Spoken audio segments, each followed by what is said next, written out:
A frostbitten moor in northern England. Palm Sunday. Yet that's not why thousands of men now make their silent prayers.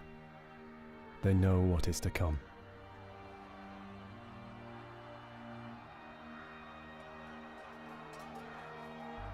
Through the swirling snow, they will fight and bleed and die in one of the savagest days in the entire blood-soaked history of Britain. The year is 1461, and the Battle of Towton has begun. A team of archaeologists has spent years finding out what happened to the victims of this terrible day. Chivalry certainly didn't exist. A battlefield is like a multiple murder scene. Now they're attempting to discover how King Richard III himself laid memory to the fallen. That indicates that it's absolutely of that time. And see what remains of the chapel he created in tribute to the men who died for the House of York in the Wars of the Roses. We have a classic view of the storybook medieval life. We don't hear the stories about the common man trying to keep his family alive. In our stores there are hundreds, if not thousands, of skeletons. Archaeologically speaking, we can now focus in on the medieval dead people. You're looking for clues in the skeleton all the time. And you couldn't help almost look through their eyes thinking, what did they see? How did they die?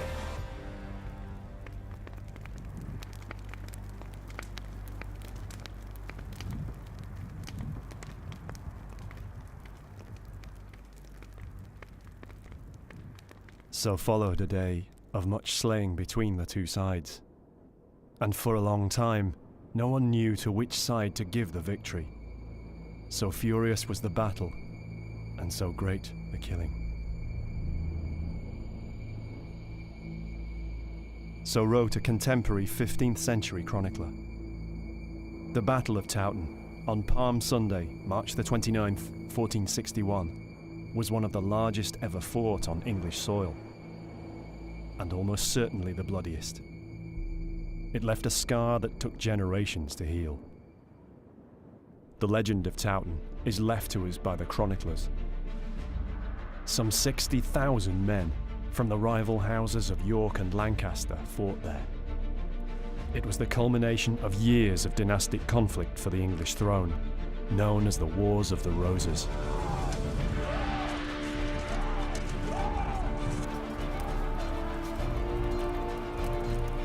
The bitter hand-to-hand fighting lasted many hours in freezing conditions, until the Yorkists won a crushing victory. As night fell, 28,000 men lay dead or dying.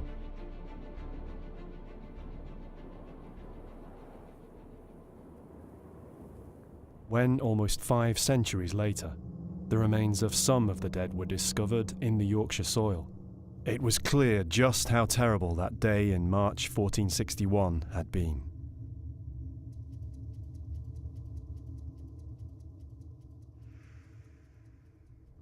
I think the only time I've ever imagined what it was really like in the medieval world was when I found that mass grave full of soldiers.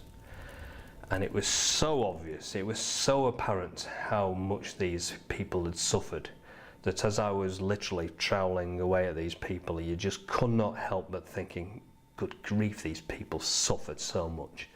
That was not a good way to die.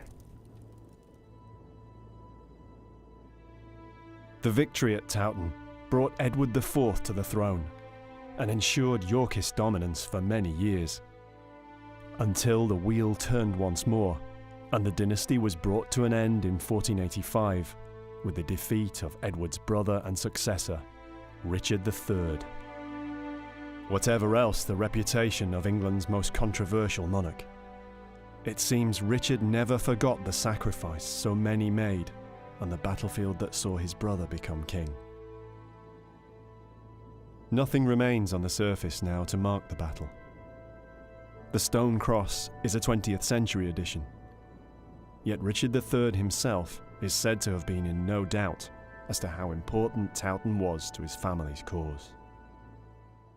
It meant a lot to Richard III because his brother was made king here. Now this was the place where the Yorkist dynasty formulated all their ideas and their hopes and wishes and became the kings of England. They were the Edward IV, Richard III, and so this place was everything to them. On becoming king, Richard immediately set about commemorating the sacrifice of the Yorkist soldiers. Richard wanted to put this in stone. He wanted to build a memorial chapel, and in the village of Towton he did that. He raised this lovely, apparently gorgeous chapel, very sumptuous it's said. Yet of this sumptuous chapel, it seems there's now no trace. It's one of the greatest riddles of the whole Towton story. One of the remaining mysteries about the Battle of Towton is connected with the memorial chapel. The trouble is, we don't know where it is. For such a grand structure that meant so much to the Yorkist dynasty, how can it disappear completely? And that's one of the things we needed to find out. Where had the chapel gone to? Archaeologist Tim Sutherland is determined to solve this centuries-old mystery. He's been linked with the story of Towton for almost 2 decades. It all began in 1996, when he was called in after developers working at Towton Hall made a grisly discovery.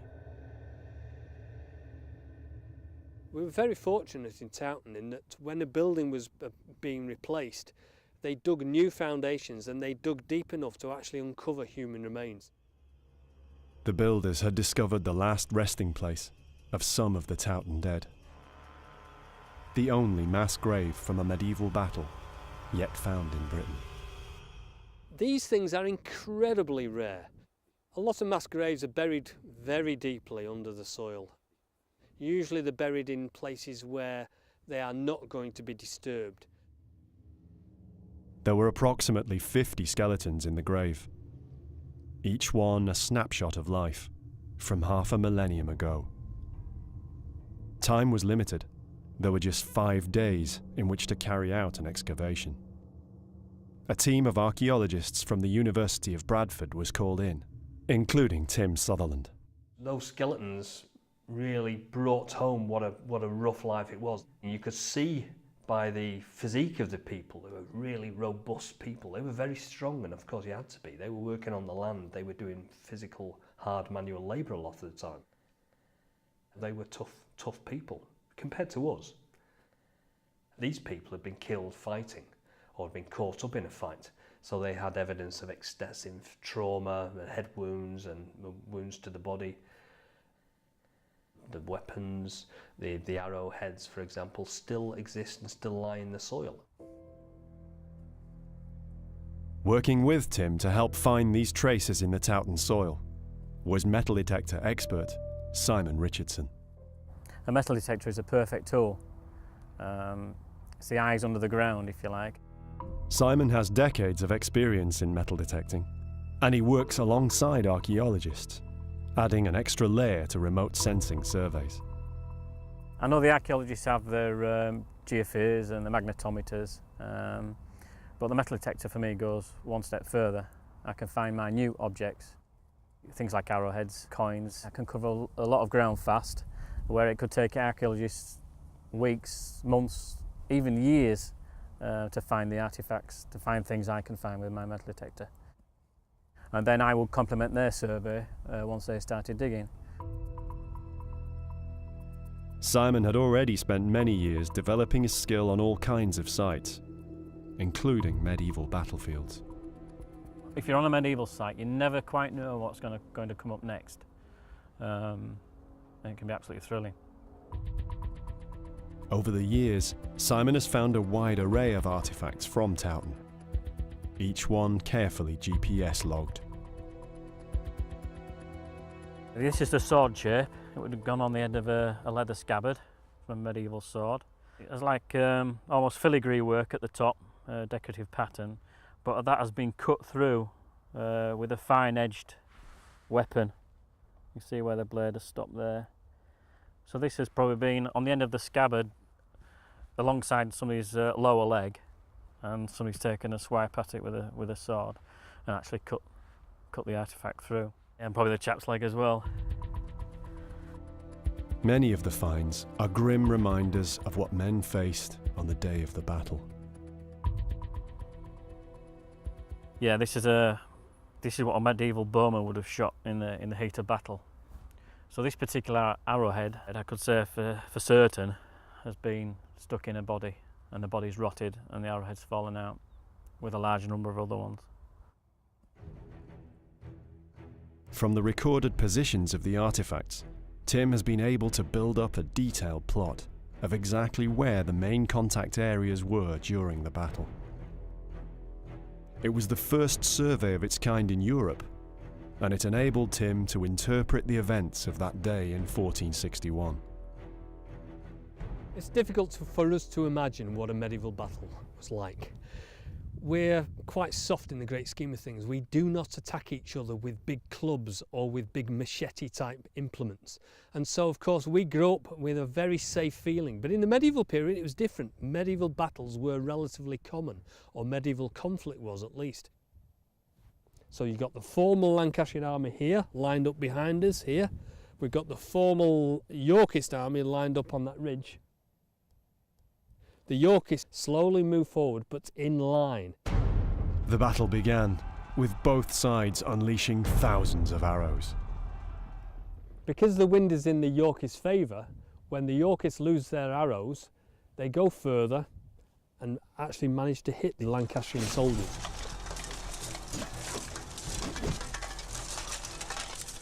The Lancastrians loose their arrows, and because the wind's against them, all their arrows fall short. It's quite a major tactical achievement. If you can get your enemy to move away from their standing position, they're almost certainly going to lose.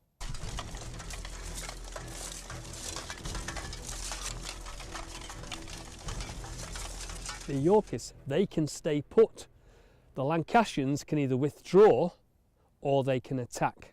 And at this point they are numerically superior, so they decide to attack.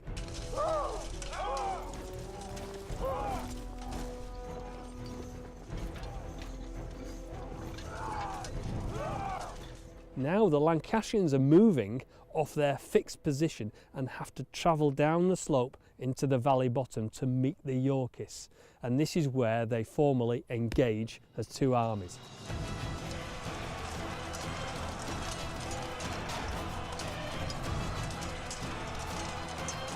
The deadly stalemate continued until late in the day, Yorkist reinforcements arrived and tipped the balance against the Lancastrians, who finally broke and fled.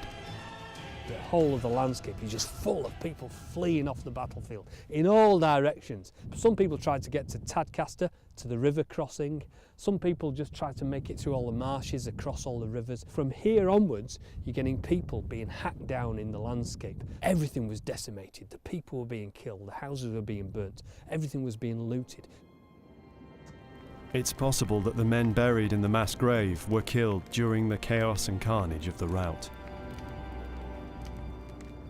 It was in this war-ravaged landscape that Richard's new chapel once stood. It's a huge area though, and trying to find buried remnants of a single building could be difficult. Tim's been surveying this landscape for years now, so with magnetometry and geophysics, he's gradually built up a picture of what lies beneath the surface. Matching this with documentary accounts, he's found that at the time the chapel was built, Richard III also sanctified this area of the battlefield. Some of the dead were cleared off the middle of the battlefield, again very soon after Richard became King of England. And he did that presumably to sanctify the ground, take the burials off the unconsecrated ground of the battlefield and put them here in an area we know was consecrated ground, because there was a chapel here before the Battle of Towton. Chapel Hill seemed at first to be the right place to look, but it turned out not to be as simple as that.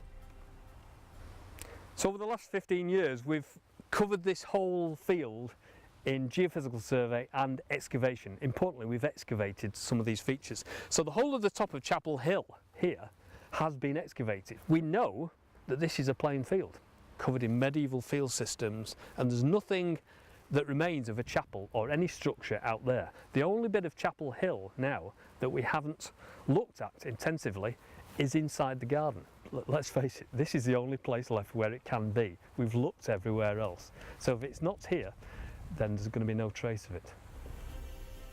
The area Tim's now focusing on is within the grounds of Towton Hall itself, known as Chapel Garth. It's worth a try. The hall wasn't built in 1461, but the site was in the battle area.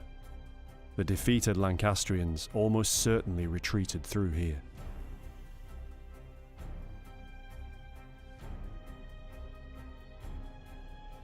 To help out, Tim has enlisted Helen Goodchild from the University of York. She'll carry out a ground-penetrating radar survey to try and give an idea of where to dig. It's not the first time Tim has carried out archaeology at the hall. In 2002 and 2006, more burials were found. He and Simon dug beneath the building itself to recover the skeletons. Just like a forensic crime scene, you're trying to pick out little elements about how each person died or fought, but you're trying to do it on a massive scale where there could be hundreds or thousands of people doing exactly the same thing at the same time. It gives us an insight into the medieval mind, the medieval way of doing things, and also the way of medieval death. I think the important thing for me when we analyse, for example, a medieval skeleton is to give them something back. They have probably given everything they had for somebody else. At a moment's notice, in theory, your lord could come and say, right, excuse me, we're going to war. Drop your farm tools and off we go. And it was a rough existence for most people, actually.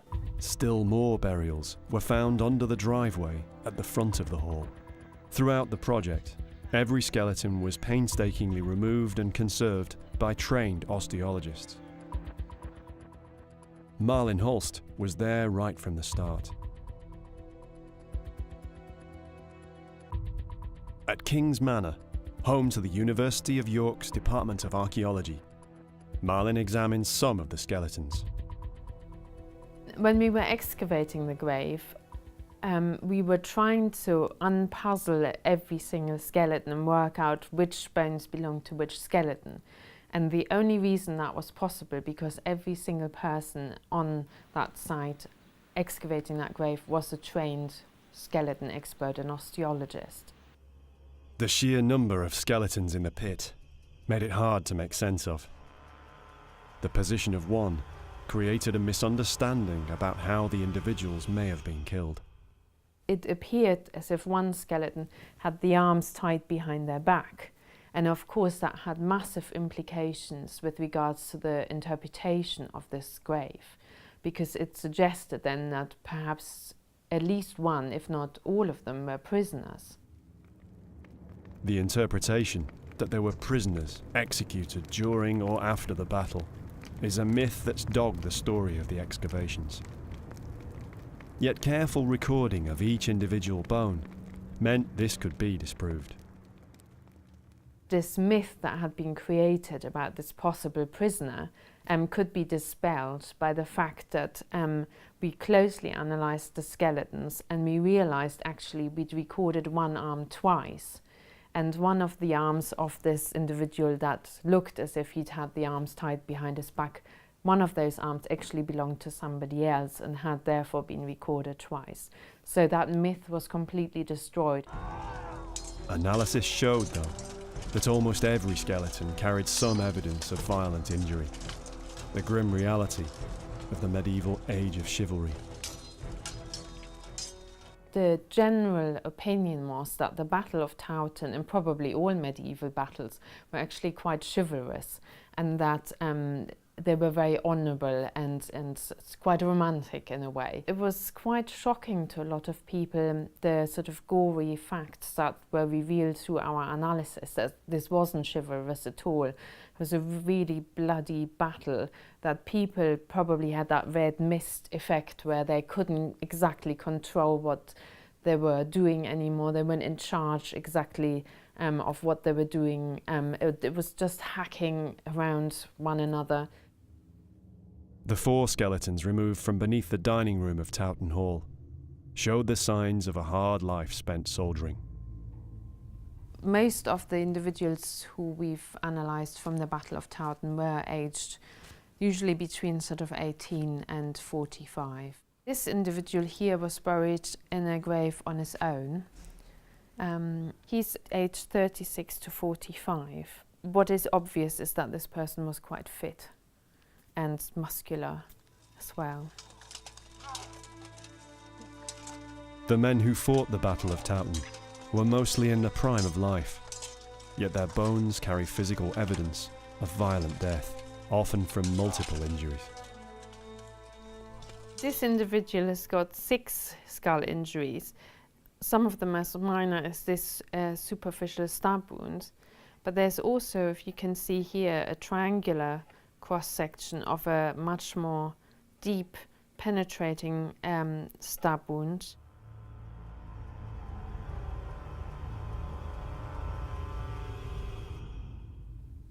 And then a large cut here, which you can see has entered this area. And all of these have caused fracture lines that are emanating from them. If you turn the skull around, you can see that there's another stab wound here and another cut wound here in this area. So this person had a blow to the left side of the skull, probably 3 stab wounds to the back of the skull, and 1, 2 large cuts to the back and side of the skull as well.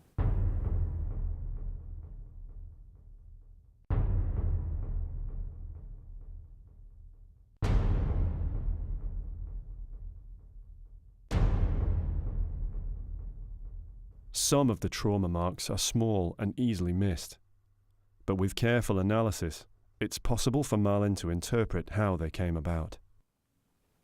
So there are actually 2 parallel cuts into this pelvis. We've got a little mark here on the inside of the pelvis, and if we turn this bone over, we can see that there was probably a blade or perhaps even an arrow that went into the left side of the hip and penetrated the bone.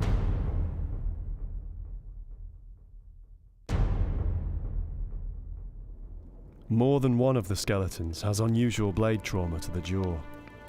This led again to interpretations that the men had been executed or finished off by having their throats cut.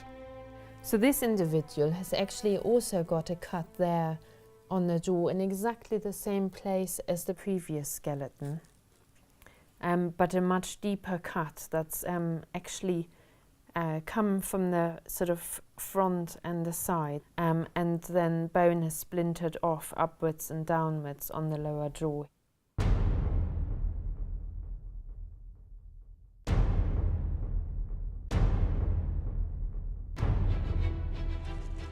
It's difficult to know how exactly this came about.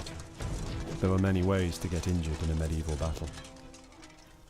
The other trauma this individual suffered is not as obvious as in the first skeleton, but he actually has just this area here which is affected, caused by a blunt instrument, and therefore just the impact through head protection.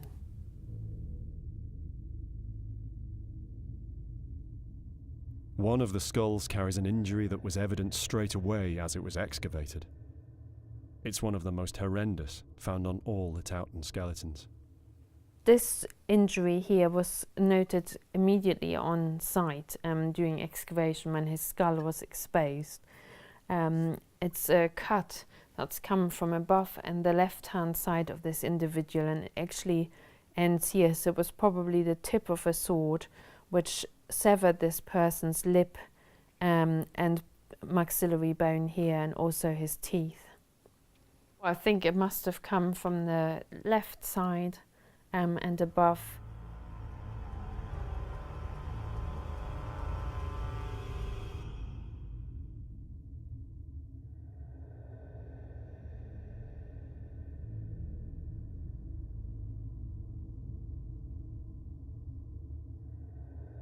Malin also found that some injuries seemed to have happened even without the impact of a weapon. These men may have led hard lives and been used to fighting, yet this didn't stop them experiencing terror in a battle like Towton. So this person has fractured the first molar in their mouth, and this has occurred before death.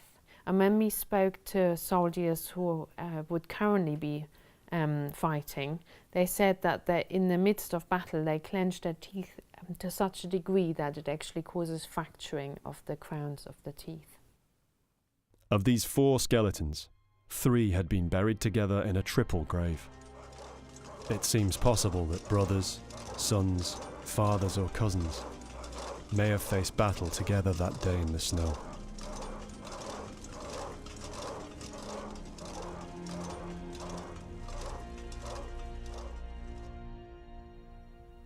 These 2 individuals who are on this table and this individual here were together buried in a triple grave. And it's quite interesting that these all 3 have got a minor genetic trait in common, and that's a little anomaly in the spine. The fact that these are all very, very similar could potentially suggest that they were related. Back at the hall, the remote survey around Chapel Garth is complete. The hunt for the chapel is proving more difficult than even Tim imagined. The geophysical survey doesn't show anything that looks like buildings on this part of the hill.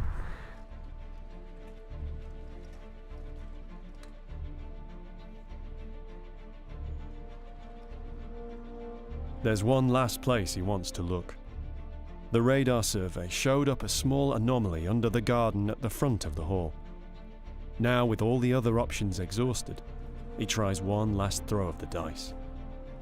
The only place it can be is very close to the Towton Hall, the present building. And so by carrying out the survey in the very close proximity to the hall, hopefully we'll find some evidence. The survey data shows what might be building remains, but they might also just be old flower beds. The only way to find out is to dig. Simon joins up again with Tim to help. They're working right by where some of the skeletons were found. Yeah, I worked on the battlefield for 35 years. Mostly metal detecting work, but I've done a few surveys with Tim where we've dug test pits and done some magnetometer surveys. But it's just an area I love. It's not long before Simon begins finding rubble, which indicates building work at some stage in the hall's past. It looks like old features were removed and buried here, under what's now the front lawn. Everywhere we've dug, there is like a lens of this rubble material that's been spread over the whole site. Imagine a modern building site, what they do is they come in, they dig the foundation trenches, and anything that's around that they dig through to make the foundation trenches just gets spread around on the surface. And then what they do is they put the modern building inside the foundation trench, they level it all off, and then they come around and cover it all in topsoil, so it looks pretty. So one of the demolition layers gets spread around the whole of the area of Towton Hall, and that includes some of the moulded plasterwork from some of the ornate rooms inside the hall, and then you'll get some stonework where they've knocked through walls or demolished walls and then rebuilt them. And so you should get a bit of everything, really. So far, most of this seems to be either very early or 17th century, much later than a building of Richard III's time. Tim, have you got 1 minute, please, to have a look at this? Look at this. Got a really fine limestone block there. You see the tool marks on it, look. Yeah, that's nice. That's 45 degrees, and it's got a chamfered edge on there, look. See the chamfer? Yeah. That's really fine limestone. So this is more of the stuff we're looking for. Yeah. The fact that it's squared off and it's been tooled.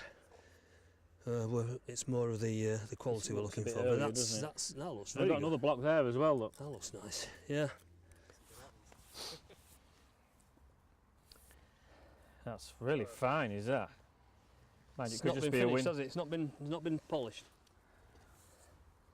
They've still got the tooling marks going across there. So a chisel just goes like this, and then they polish it until it gets like that. So it's nice and smooth, and they've taken all the tooling marks off. So we're getting some real good, different type of quality building material again. Yeah, definitely.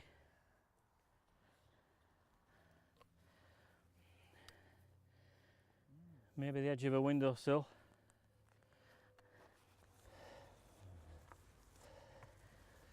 But that's without a doubt a nice piece of tooled corner there.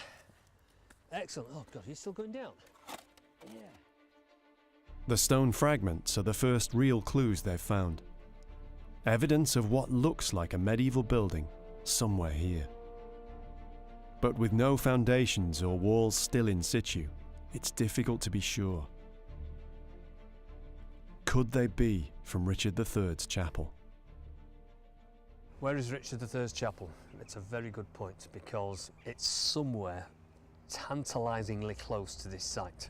It's so close you can almost smell it because it's nowhere else. We've looked on top of the chapel hill, we've looked north and south, we've put test pits in, we've done geophysical survey. This is the only location where there are medieval buildings. The finds encouraged him to begin working out what form Richard's chapel might have taken. No illustrations or plans exist, so to get an idea of what a 15th century medieval chapel built by a king might have looked like, Tim heads to Warwick. Richard Beauchamp, 13th Earl of Warwick, was one of the most powerful noblemen in England in the 15th century. After his death, the family memorialised him by building an entirely new chapel here in the Collegiate Church of St Mary's. It's one of the most opulent chapels still surviving from the time of the Wars of the Roses. This was built just before the Battle of Towton, and it's built over the period that encompassed the Battle of Towton. But one thing we don't know about the chapel at Towton is how big it was. Was it on this scale, or was it significantly small, or was it half as small or a quarter as small? Was it more of a little private chapel? So on one scale we've got this very large expansive building, which is the Chantry Chapel, but next to it, and built on the side of it, we've got what's known as the Dean's Chapel. And this is on the other scale, and this is all you really need to say prayers for the dead. The quality screams at you, in which case we need to consider how this fits in with our story at Towton, because obviously we've got what is essentially a royal chapel, where Richard III commissioned a chapel at Towton. Are we expecting something along the size and scale of this here?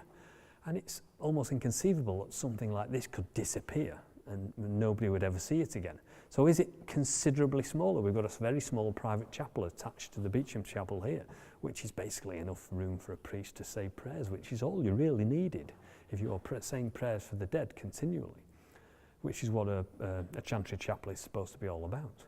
So we're somewhere between the two. We've probably got quite a largish chapel somewhere at Towton that's disappeared. But it's somewhere between this grand building and the little private Chantry Chapel there.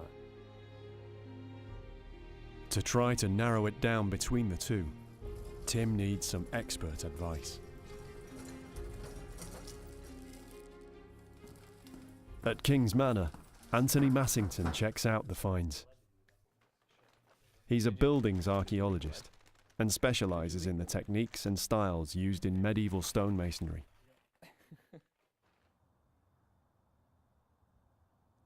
There were buildings at Towton earlier than the battle in 1461, and much later from the 17th century on. Richard III's prestigious chapel is known to have been started during his 2-year reign, from 1483 to 85. So Tim needs to date the stones to roughly the end of the 15th century. So are we talking post-medieval, sort of Jacobean, early Jacobean, or are we talking about a medieval, late medieval period? Yeah. And then we need sort of status. How good is the quality of this? Is it top quality, medium, or pretty poor? So what do you reckon to that? Straight away, Anthony identifies the What fragments. is it for a start? That's the jamb of a window. So it's the Vertical So it should right be- on the side. Yeah, so it should be like... Should be that way. And I presume this is a glazing bar. Yeah, exactly. So that's the glazing groove. The jamb is the stone frame of the window. The glazing bars supported the leaded stained glass panels. It looks in keeping with a church, but one grand enough to have been built by a king? It's not peasant stuff. No. This It's is quite really good. high status. It's high status. Yeah. Oh, This good. is very fine. I mean, it's finished really in a nice way, and yeah, you wouldn't get this except in a high status building. Excellent. And is it right? High status fits with the kind of sumptuous chapel Richard III may have built, but can it be dated to the right period?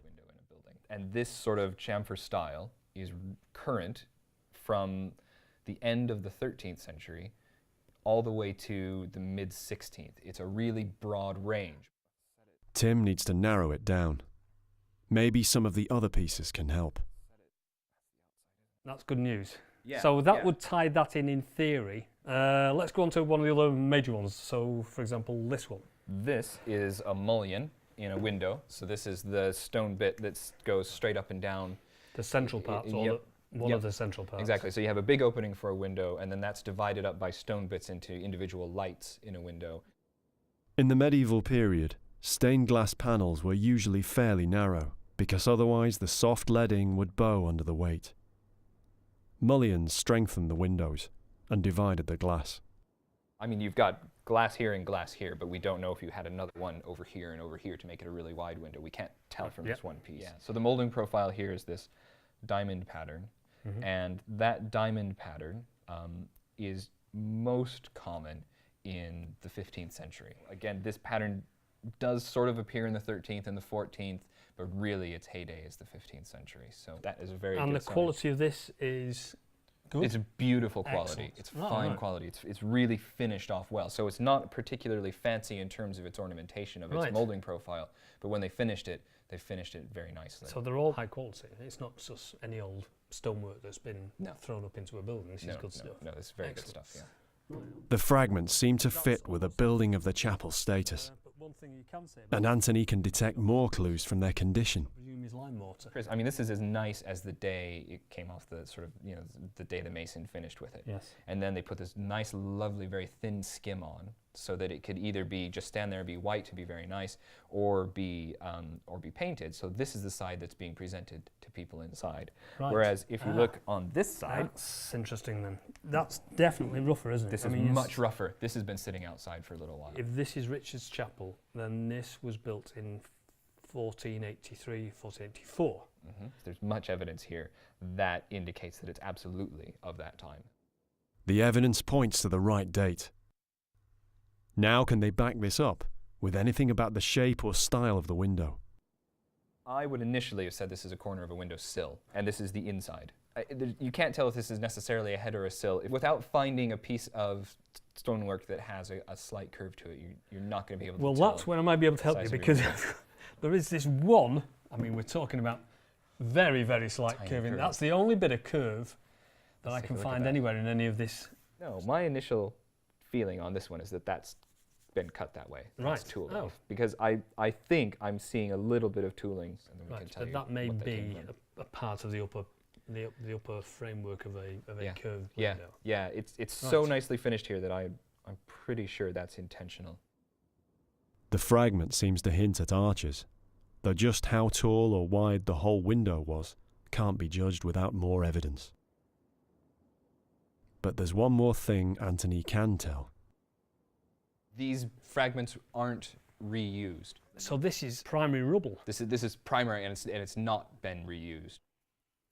Primary 15th century stonework, not broken up for walls or infill, nor as weathered as might be expected if it had stood for hundreds of years in the elements.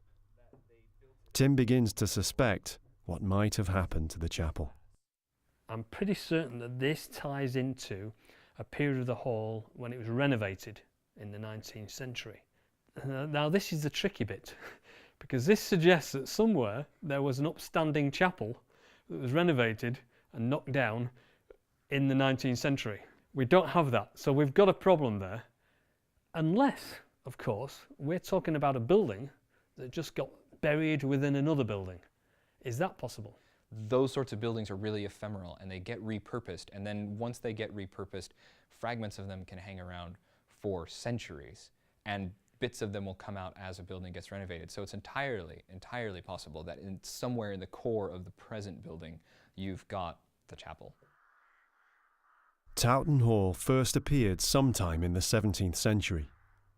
Then it was changed and expanded over the years into its current form. If it were built over a chapel, you'd expect it to follow the normal church alignment east-west. Yet that isn't the case here. The other problem that I've got is the orientation of the present hall is distinctly north-south. Again, what frequently happens is that when a building is repurposed after the sort of Reformation period, their focus literally gets shifted around. So if you've got a chapel, then frequently what will happen is that the building will start to sort of grow off of that east-west, north-south. And then if you happen to sort of leave a little bit sticking out, it's very common that in renovation they'll just lop that off and suddenly turn an east-west building into a north-south building. If the chapel somehow survived, still standing within the footprint of what's now Towton Hall, then where is it? Tim goes back to the evidence of the mass graves and the other burials around the hall. Maybe they can help him find the chapel. If I didn't know the sort of when those burials were from, I would say that those burials are younger than the house. Yes. Because they're in alignment with the house. Yes. Now the burials would have been put in alignment with any sort of chapel that would be on this site.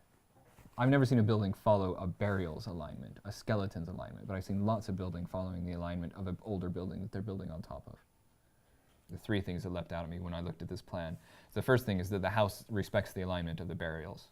Yes. And that means I think the house's alignment is preserving the memory of whatever building was formerly on this site, which is common. I mean, that happens when they convert these spaces. I would put the chapel in this region. In the central block. In the central block, yeah, in the central block. And like you said, I mean, either the house is built and it butts up, the earliest house is built and it butts up against the chapel, so you may have a west wall of a chapel here, or the house just encased the earlier chapel. Or, I mean, Anthony's interpretation fits with Tim's research.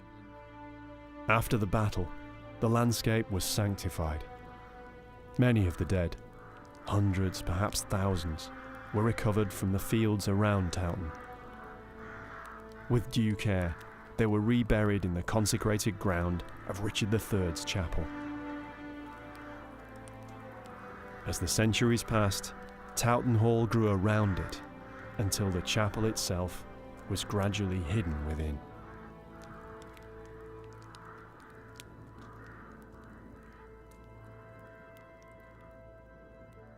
It's not on Chapel Hill, it's not in the gardens, it's not around the hall, it's actually partially inside the hall, and therefore the evidence we've been looking for is actually inside all the data that we already had, all the, yes. the whole buildings. So for the last 15 years we've been looking for something and it's been there in the one location where there is still a standing structure. Yeah. So this answers one of the main questions about where Towton Chapel went to. The fact is, it didn't go anywhere. It's still there. It's still there, still inside the hall. Yeah. That is unbelievable. So that's 15 years of work. You've learned a lot about the context, though. Exactly. So now we know been the landscape fruitful. it's in, and this is, at the moment, the summation of all this evidence. So it really does tie into the fact that it's Richard's Chapel is now possibly still existing to a small or greater degree in and around Towton Hall. Yep. Thank you very much. You're That's very been welcome. absolutely fantastic. The years of careful detective work have paid off. It seems likely now that Richard III's chapel, so long lost to history, may have been there all the time.